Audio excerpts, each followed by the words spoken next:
हनुमान, बालपन, शिक्षा एवं शाप। हनुमान जी के धर्म पिता वायु थे, इसी कारण उन्हें पवन पुत्र के नाम से भी जाना जाता है। बचपन से ही दिव्य होने के साथ साथ उनके अंदर असीमित शक्तियों का भंडार था। बालपन में एक बार सूर्य को पका हुआ फल समझकर उसे खाने के लिए उड़कर जाने लगे। उसी समय इंद्र ने उन्हें रोकने के प्रयास में वज्र से प्रहार कर दिया। वज्र के प्रहार के कारण बालक हनुमान की ठुड्डी टूट गई और वे मूर्छित होकर धरती पर गिर गए। इस घटना से कुपित होकर पवन देव ने संसार भर में वायु के प्रभाव को रोक दिया, जिसके कारण सभी प्राणियों में हाहाकार मच गया।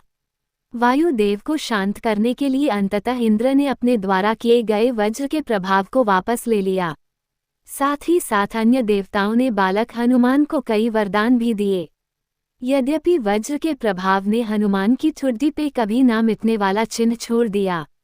तदुपरांत जब हनुमान को सूर्य के महाज्ञानी होने का पता चला तो उन्होंने अपने शरीर को बड़ा करके सूर्य की कक्षा में रख दिया और सूर्य से विनती की कि वो उन्हें अपना शिष्य स्वीकार करें। मगर सूर्य ने उनका अनुरोध ये कहकर अस्वीकार कर दिया कि चूंकि वो अपने कर्म स्वरूप सदैव अपने रथ पे भ्रमण करते रहते हैं, अतः हनुमान प्रभावपूर्ण तरीके से शिक्षा ग्रहण नहीं कर पाएंगे।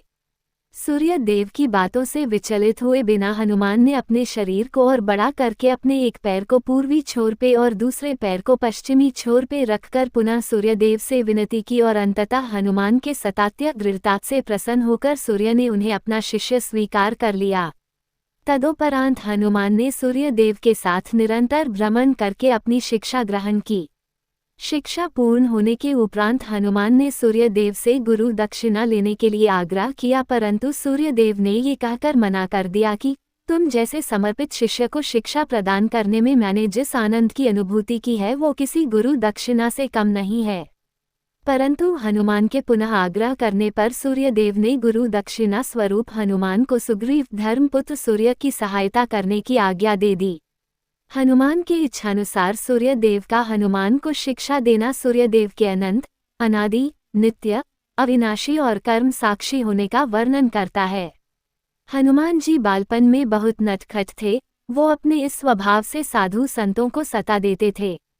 बहुधा वो उनकी पूजा सामग्री और आदि कई वस्तुओं को छीन झपट लेते थे। उनके इस नटखट स्वभाव से रुष्ट होकर साधुओं ने उन्हें अपनी शक्तियों को भूल जाने का एक लघु शाप दे दिया। इस शाप के प्रभाव से हनुमान अपनी सब शक्तियों को अस्थायी रूप से भूल जाते थे और पुनः किसी अन्य के स्मरण कराने पर ही उन्हें अपनी असीमित शक्तियों का स्मरण होता था। ऐसा माना जाता है कि अगर हनुमान शाप रहित होते तो रामायण में राम रावण युद्ध का स्वरूप पृथक भिन्न न्यारा ही होता। कदाचित वो स्वयं ही रावण सहित संपूर्ण लंका को समाप्त कर देते।